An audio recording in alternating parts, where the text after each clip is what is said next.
What the hell? Oh my god! I have previously owned an F90 M5 and I did do Dragy times on that car. That done 20 to 70 mile an hour in 3.15 seconds. 20 to 70 mile an hour in my G90 BMW M5 was... With the new M5, which is where it's unique to every other M5 in the whole car market, is you've got a save money button. That to me, I don't care what anyone says, is a massive plus. So this is my brand new G90 M5 saloon that I picked up literally a few days ago. It's done a couple of 100 miles and I thought the obvious thing to do in my first week of owning this car is a first impressions video. So in this video I'm going to be talking to you about economy, pros, cons, things I like, dislike, how it's been driving it, how I'm getting used to it, am I liking it better than my M3 Touring, do I regret not buying a Touring in an M5 over a saloon. There's a lot of conversations to be had and we're also going to be getting it serviced at the end of this video because it's running in service, and right now I have to drive it like an absolute granny, which is torture, but we are going to experience that full power for the first time as well in this video. Right, where should we start? I think we've got to start, the obvious place to start with this car is the looks of it. Such a good looking car. When I first set eyes on this car, I suppose naturally you sort of look at things and think, do I love it? It's different, is it what I expected? But it's grown on me massively, specifically the front end. Like generally, or usually in a car situation, the back end is always the best looking part. This car does look really good at the back. And what's good about these cars as well, what's nice about them, is they've got 4 chunky arches, yeah, at the front and at the rear. The front end of this car, it's aggressive. The grills are mean looking. This car was spec'd with the exterior carbon pack. So when I first saw this particular car, I was sold. I was like, this is the car for me. The carbon pack just makes the car look loads more aggressive. Front splitter, which is in 2 pieces, by the way, obviously proper carbon. By the way, I think that's about £6,000 optional extra for the carbon fiber. Carbon fiber mirrors, the carbon side skirts, again, part of that carbon exterior pack. I really like the look of them. I think they're aggressive. They almost look aftermarket, the way they sweep up at the rear. And then going back to that word aftermarket, if you come around to the rear and look at the rear diffuser, it is well over the top. It sticks out, and some people might look at that and think it's a bit too much, right? To me, I love that. I love that aggressive look. I love the fact that it looks more chunky at the rear. Even this rear spoiler, again, it's a factory rear spoiler. It's got a big sweep on it, and again, it just adds to the visuals at the rear of the car. One criticism I've got about the visuals of this car, if I was to criticise anything, and I say that, I come around the front and I'm questioning myself. I feel like I would have added more of a bulge to the bonnet. When you look at the front end of say an E92 M3 for example, it's got that big bulge on the front end. Because it's a V8, it kind of makes you think that the engine's so big, and this isn't the case, but you know, these us dramatic petrol heads, this is how we think. Because the engine's so big, they've had to put a bulge on the bonnet because they can't fit the engine under the bonnet. They've just done that subtly. It just looks good from the outside. Then also when you're driving the car and you look over the bonnet of your car, you see a bulge. It doesn't get in the way, it's not too much, it's not over the top, it's just nice. And I'm not putting the looks down whatsoever though, because from every angle, I think it looks futuristic, it looks cool, it looks leery, and it looks angry. Now also this car was spec'd with these wheels. These particular wheels, I think they're staggered as well. They are, at the front, 285 40 20s at the front. As we come to the rear, 295 35 21s. They're staggered fitment, bit bigger on the rear, look really good. But then wheels with a carbon fiber combined with my private plate all just looks really, really good. The M5 badge, I've changed the look of that, put like a silver edge around it. I love this as well, by the way. Nice feature that is. Also, continuing on with the exterior looks, carbon fiber roof. I personally think it's one of the little things that niggled me a little bit with my M3 Touring is if you're going to compromise on having a sunroof on a car, then you must have the option of having a carbon roof. One or the other. If you have a carbon roof, you've now no longer got a sunroof. I believe that a tin roof with no character, i.e. nothing going for it other than the fact that it keeps the rain off your head, I just think that's a little bit boring. So the fact that we've got a carbon fiber roof, this is an M car, it needs to have a carbon fiber roof. The fact we've got that, I absolutely love that about this car. Economy is a big factor, right? It's something that I've been quite interested in. Not that we should be interested in economy, because you buy an M car or any car with a big V8 under the bonnet, you do not expect to get fuel economy, right? That's not something that you have in mind. Believe it or not, we do have it in mind. I'm a car salesman, I sell a lot of cars, and whether it be an M5, a bloody Corvette, a V8 of whatever, any kind, people will want to know what the economy's like, and that is something that I am quite interested in. My F90 M5, for me as a driver, I love that car. It was just a beautiful car in so many ways. The issue I feel with that car is it's one of the only cars that nobody ever remembers that I owned. Everyone remembers my Golf R for obvious reasons, my green M6. Everyone remembers my Audi RS6. Everyone remembers my GTR, yeah? My F90 M5, which I had for a long time. I don't know how long, but it's a very long time. Maybe it's like 6 months, which is a long time for me. Do you know what? I actually sometimes wonder what happens to my old cars. Because if you look on my office wall, we've got my old Golf R up there as a picture. We've got my old M6, got the RS6 and the M5. Like, what's happened to that car? And the best way to find out is, of course, by using today's video sponsor, carVertical. So I've just done a check on the M5. Back then when I had it, it was back in, I think it was 2021. I can't, do you know what, we're gonna look exactly when I sold it. I wonder how many owners it's had since then. What's happened to that car? Has it been crashed? I don't know. Back when I had it, I had my arsehole plate on it, which is that plate there. Let's have a look and see what plate it's on now, because you can actually see all of that with carVertical. So, by the way, if you do a carVertical check, make sure you use my code CCD to get 20% off, right? Here it is then, BMW M5. Now, I don't know what current reg it's got on it, or what reg it currently has on it even, so I've just done the check using the VIN number.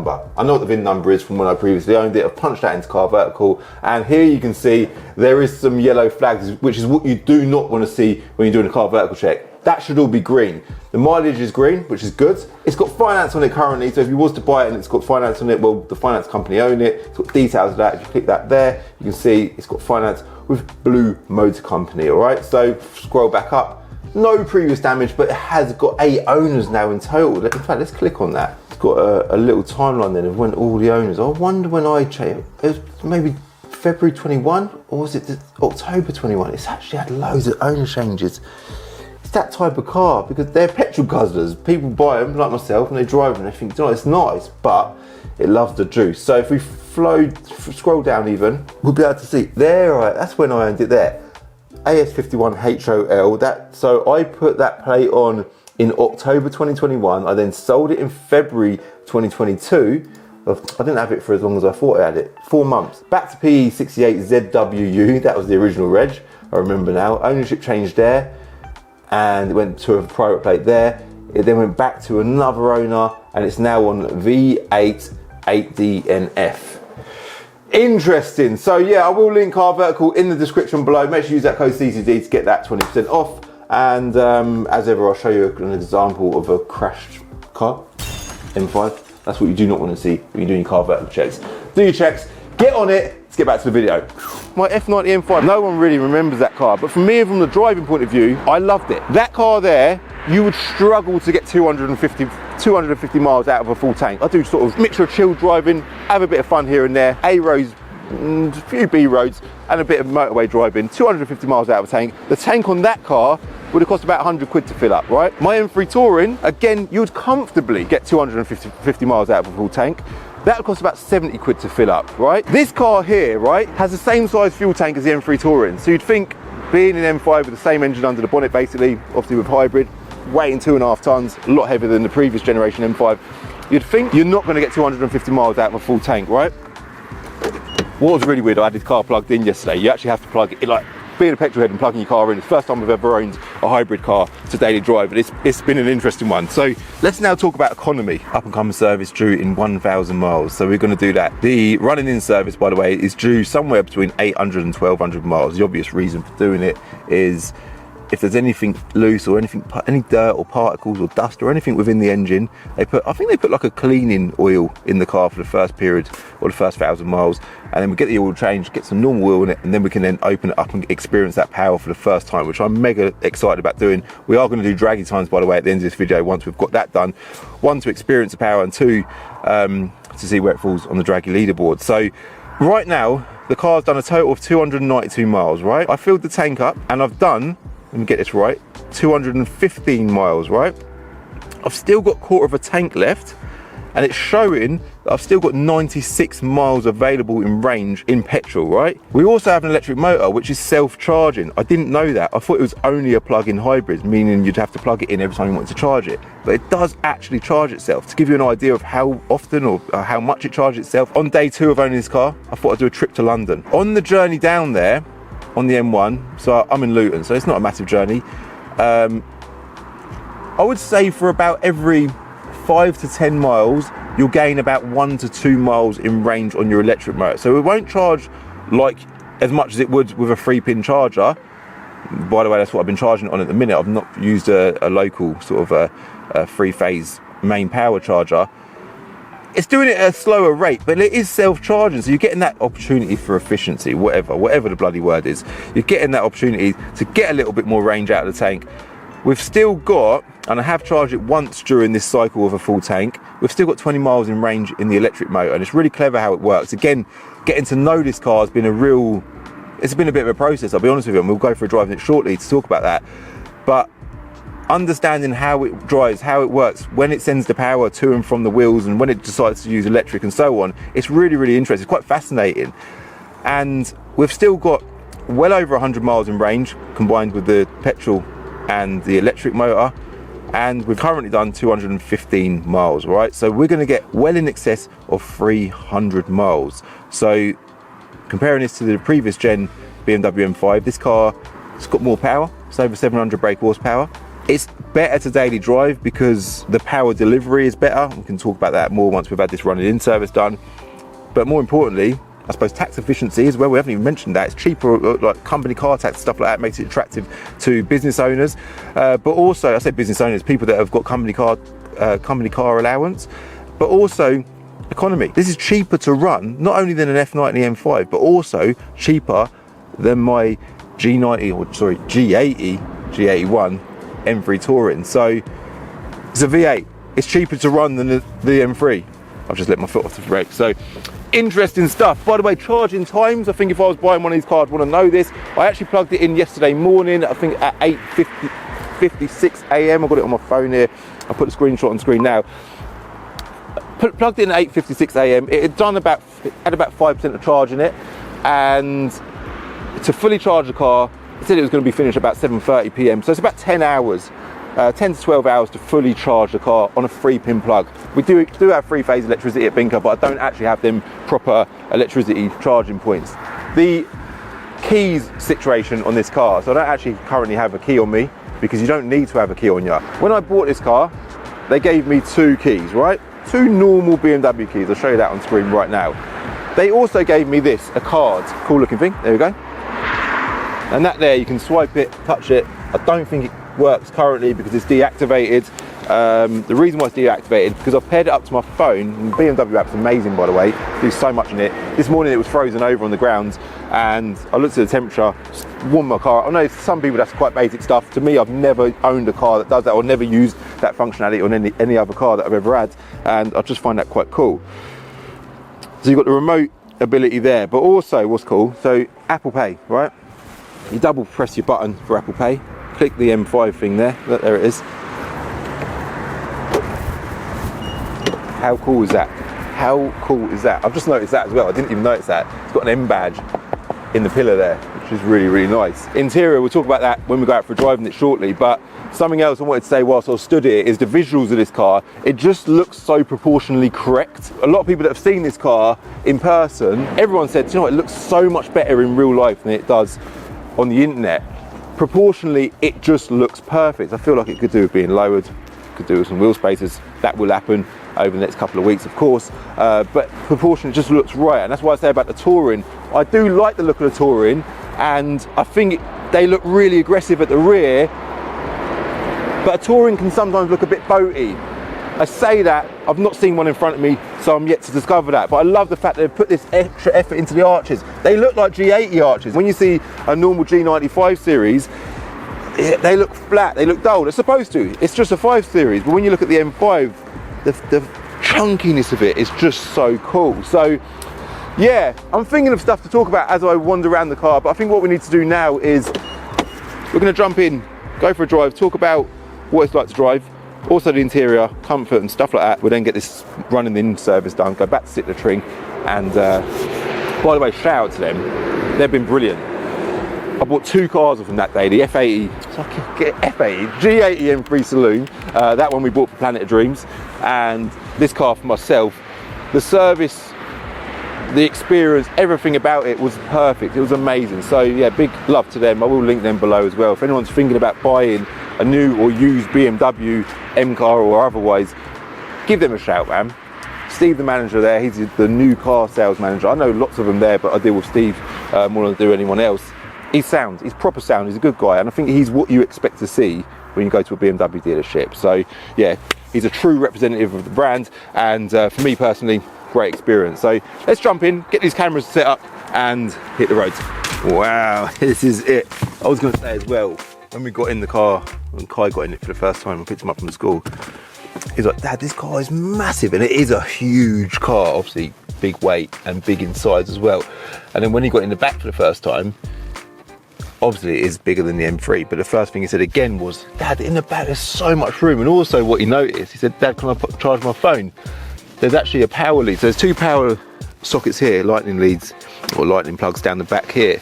There's also one in the back of each chair. There's a couple down here as well. So if you are not short of a charging point in this car at all. So other little interesting things are proper 5 and 7 series stuff. This is a rear blind, which a lot of the time I've been having this, put it back down, go back up for the benefit of video. A lot of the time I've been having it up because I quite like that. I think that's quite cool. Anything else I want to report? We've got to talk about the annoyances, things that annoy me with this car. When you start it, the noise, because obviously it starts off in electric mode, the noise, that boom, it's like a movie starting. It just greets you with that sound to let you know that your car is ready to roll. When you change all the driving modes, these fancy lights will change colours. You can adjust the ambience of them as well. Bring the brightness up or down, and different colours, purple, green, blue, black, whatever you want them to be. So that's all good as well.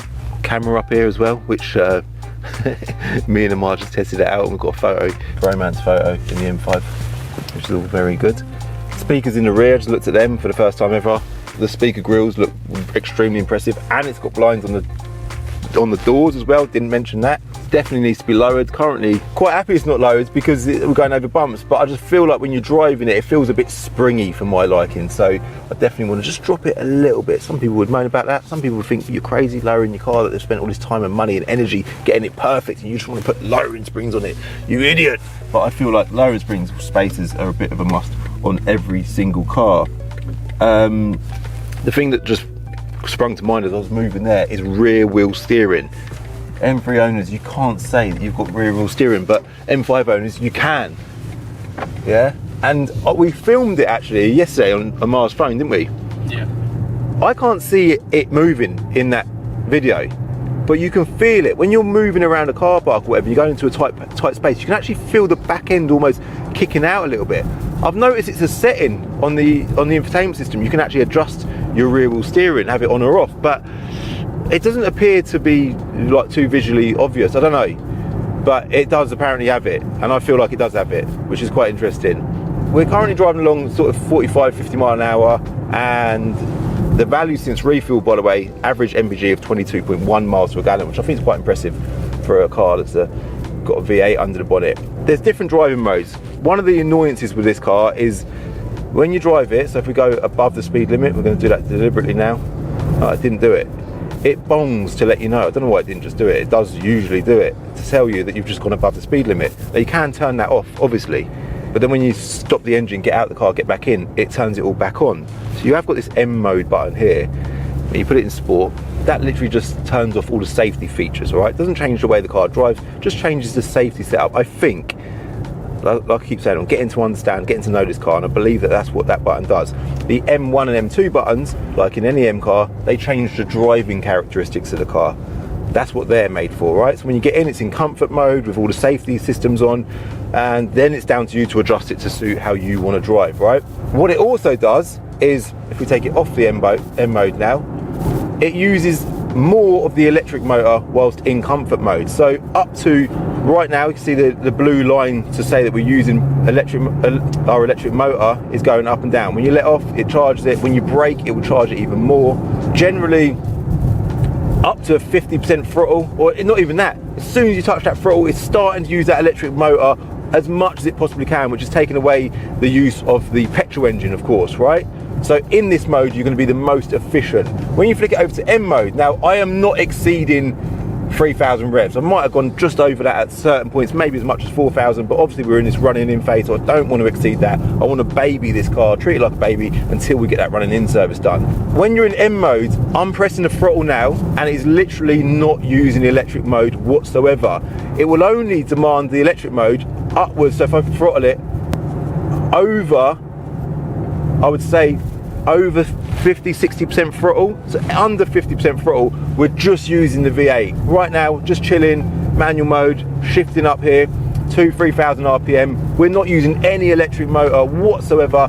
We're saving that electric battery. What it will do, of course, it will charge the battery more. So by being in M mode, you're going to charge the car more, but you're not going to get the benefit of the efficiency of having that electric motor.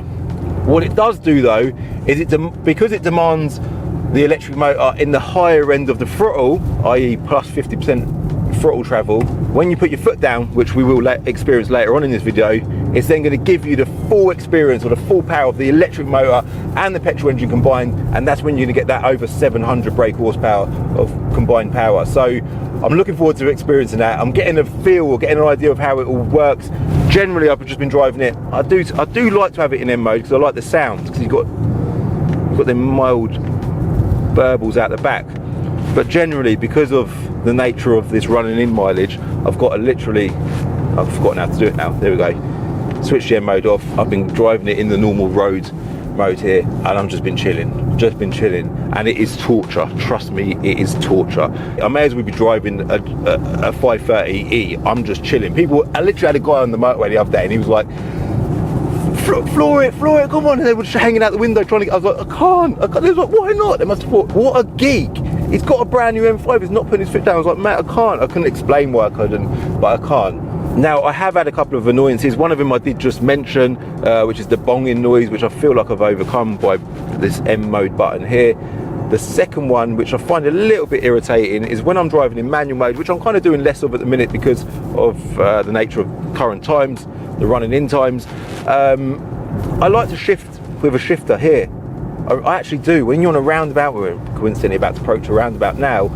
If we put it in M mode, we're manually shifting now, using the steering wheel as we go into the roundabout, down to third, go right around this roundabout. At this point here, I want to be able to click down to second, and I can't, so I've got to go around to that. And I personally, I don't know if it's just habit of mine, even now as I'm coming out of the roundabout, I like to shift up with that, the gear shifter here. It's just a habit of mine. It might only be a habit of mine, and BMW, they're not idiots, they know what they're doing, but for me personally, I'd rather have a shifter here. I know it's neater and it probably looks a bit more attractive and there's sort of less junk or clutter in your way, but I would prefer it if there was an option. I thought that maybe this little toggle could do it, but it can't. There's no option to do it. The only way you can shift your gears manually is with the paddles in your steering wheel, which is fine, but I'd prefer it if it had the proper thing here. Another little annoyance that I've not yet concluded is the phone call, right? When you're making a phone call in this car, in Apple CarPlay mode, for some reason, it's really quiet. You turn the volume up, I've been Googling it, turn my volume up on Apple CarPlay, it's not working. I worked out last night on my journey home that when you put it on normal mobile phone connection, i.e. not using Apple CarPlay, and you make a call then, you get full volume. It sounds amazing, it's crystal clear by the way, it's unreal. But when you switch back to Apple CarPlay, there is, it's really quiet. You actually can't hear, if you're on a 70-mile-an-hour road, you can't actually hear the person you're talking to. They can hear you perfectly clear, but I haven't yet worked out how to raise the volume of a phone call whilst in Apple CarPlay mode. It must be a software update coming soon or might be available right now. I don't know, but it is a little bit irritating. But of the annoyances, that's probably the most annoying one currently. So let's just get this next 700 or 800 miles out of the way and get this running in service done, and then we will talk about a bit more about how it drives and how it performs and the Dragy times as well, of course, later on. Oh, and something else we need to conclude is how many miles did we get out of this full tank with the combination of the petrol and the electric motor. I'll let you know shortly. That is it. We're a couple of days on now and the fuel light is about to come on. It's showing 32 miles left in the petrol range and 4 miles left in the electric range. So before I fuel it up, I thought we'll just wrap up this full tank situation. So it's showing that we've done a total of 275.8 miles on a full tank of fuel combined with a full charge of electric as well, which is amazing. There's still over 30 miles left in the tank, so you could easily do in excess of 300 miles out of a full tank of fuel and electric on this car, which is obviously loads better than my M3 Touring. But I say that, I have been driving this like an absolute granny. So I think with a mixture of driving styles, like putting your foot down a little bit, going above the 4,000 RPM rev range, you're going to comfortably do 250 miles on a full tank of fuel. Some people will be watching this thinking, Cav, does it even matter? You know, it's a V8, you're a petrol head. Doesn't really matter, but it is important. I think this video should be treated like a review, and to anyone buying one, I think if I was about to buy one, I'd want to know that. Whilst we've got Amar there with the camera, I want to rear wheel steering, just film. Let me just do a little full lock, Amar, yeah? This car has got such a good turning circle, so if I go back, let's test it. Test the turning circle. Now, call me weird, but I am fascinated to see that my car has rear wheel steering, and the impact it has on a turning circle is unbelievable. After filming this section, I filled up the tank on the car and fully charged it, and spent the next few days trying to get as many miles out of a full tank as I possibly could. I've just done another tank of fuel, and this is interesting because during this tank of fuel, I've been trying to utilise the electric motor as best as I possibly can. I've kind of learned how to drive this thing, or I say learn how to drive it, understood more about how it works. I've been charging it a lot most days, right? More than I did on the first tank of fuel that I've done. And I suppose it's debatably cheating, but the fuel lights just come on. I've travelled a total of 370 miles, right? I've still got 36 miles left in petrol and 18 miles left in electric. So you're easily doing 400 miles on a full tank. Now, we have used a lot of electricity throughout that period, obviously, right? So, like I say, there's an element of cheating, if you like. But it kind of goes to show that if you make the most of the technology that's available to you, you can actually run this thing quite affordably. In fact, it's cheap to run. And I find myself I feel like I'm daily driving an electric car with an M5 bolted to it. So what you're saying is that an M5 is an affordable car, yeah? It is affordable. It's cheap to run. It's actually, I can't believe how cheap this car is to run. I'm shocked. And I think people like to moan about the weight of this car, yeah? But if BMW had to put a 4-cylinder under the bonnet, right? We're talking about a big electric motor, big batteries, right? And a big V8. This stuff is heavy. But if they'd have put a 4-cylinder engine under the bonnet of this car, guess what they'd moan about? They'd moan about the fact that there's a 4-cylinder under the bonnet. There's always something to moan about. There's always something to moan about. But here I feel like I've got two cars. I've got a daily driving, sensible, comfortable, cheap to run electric car. And I've also got a savage, high performance, high power, beastly V8 M car. Two cars in one.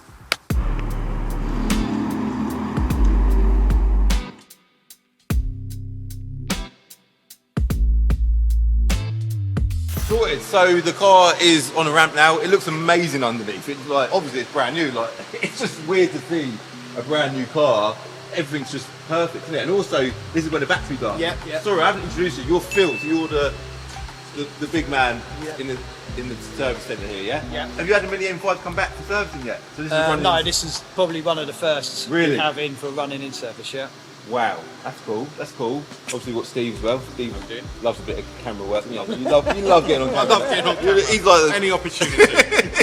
Why are we doing a running service? I think that's the question I've got. And what's entailed with doing a running service? We change the engine oil, check the oil for metal filings.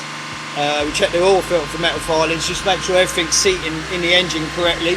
And then we change the oil and filter, then put the oil in, and then that bit's done. Then obviously with regards to rear differential, it's the same. We check the metal filings, the colour of the oil, make sure it's not burnt, any damage or anything like that, and then physically change the oil. And they're the only two components we change. Do that? Yeah. So when you take the oil out of the engine, are you expecting to see any metal filings? Very, very, if you put a bit of tissue on the underneath and drained it through it, you'd see very minute copper. Okay, cool. So for the benefit of the viewers, why on an M car do we need to do this and not on a normal BMW? Because with M cars, the machining of the engines is so tolerant, is so small, there's obviously going to be some sort of metal in the oil. So when you're doing the 1200 miles running in, it restricts you from driving it at full throttle, full revs. So once it comes in, it drains that oil out, it takes all the metal filings out of the engine, and then we put the oil in, and then we do something on the computer to turn it, the running in service off, so you'll get the deactivation in the running oil service. And that's when we get the full power. And that's when you get the full power. That is so good. That's the bit I'm looking forward to. So, wicked. All right, so we'll leave you to do what you've got to do. Yeah. And I'm probably going to leave it with you today because I've got to shoot off. Steve's got a courtesy car for me as well. I've got a nice courtesy car for you, some tree. With an M badge on it as well, of course. So we'll leave you to it, pop back tomorrow, and then we can feel the full power of over 700 horsepower. 727. There you go, on the M5, sorted. So Phil removed the old oil and the old oil filter, and of course replaced both of them. He then deactivated the running in service restriction, gave the car a good clean, put it on charge, ready for collection. I went there the following day with my son Kai, so he could join me on my first ever time feeling the full power of the M5.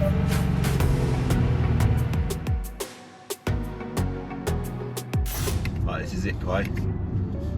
It's your carriageway. We're very well and truly warmed up now. We've been driving for 15 minutes or so, haven't we? Yeah. Woohoo. Camera out. Right. Go. Boost, boost, boost. Oh my god.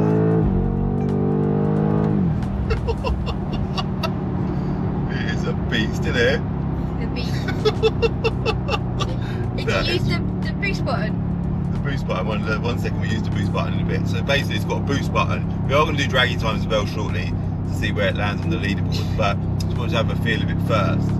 The mid-range power, like there, is just proper on and off. Like no petrol engine car, obviously, because they don't have the sort of the guided or the aided additional benefit of that electric motor, but no petrol car lights up like that. 1 second. Right. It's just instant.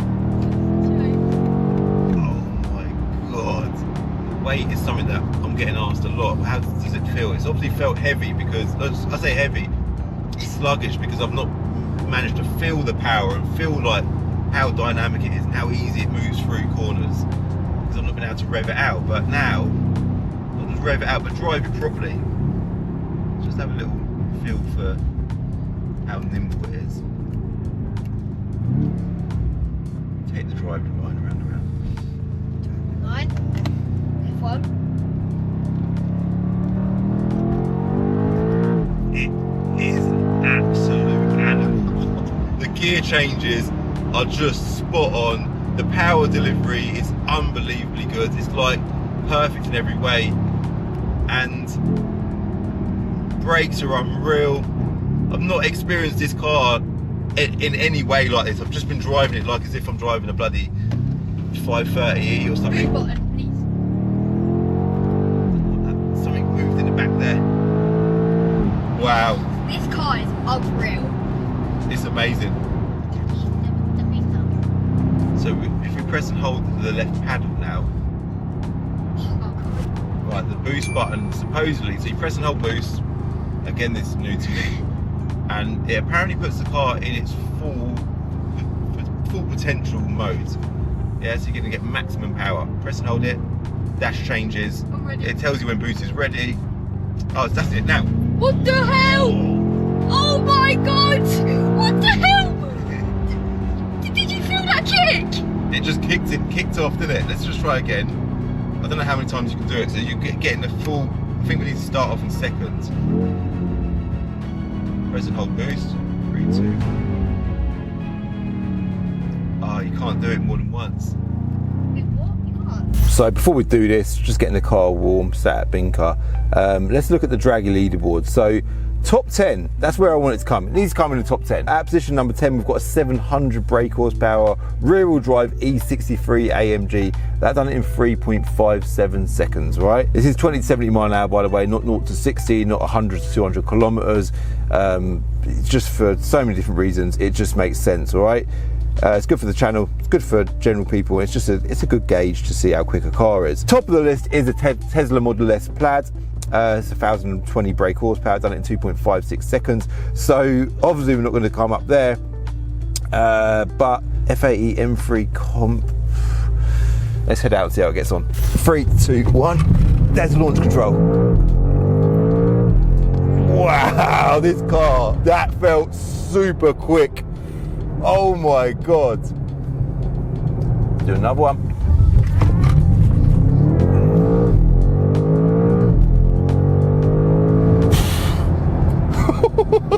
I love the noise it makes. I know there's some artificial stuff going on there, but it does sound so good. It sounds like an old VR6 Golf on steroids. Let's have a look at the time. No way. Right, we've done 2 runs. We always do 3 runs, so I'm gonna do another one now before I reveal the time that we've done. We ain't gonna beat the one we've just done. 3, 2, 1.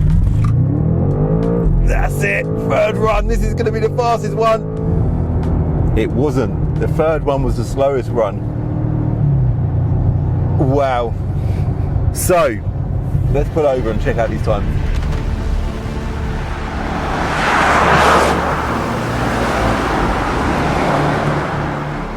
And we are back to where we started. And I think what we need to do at this point in the video is we need to address the elephant in the room. And that is the fact that the F90 M5 on the CarWow half-mile drag strip, the F90 M5 was quicker than the G90 M5, right? That did happen. It got over the line before this did.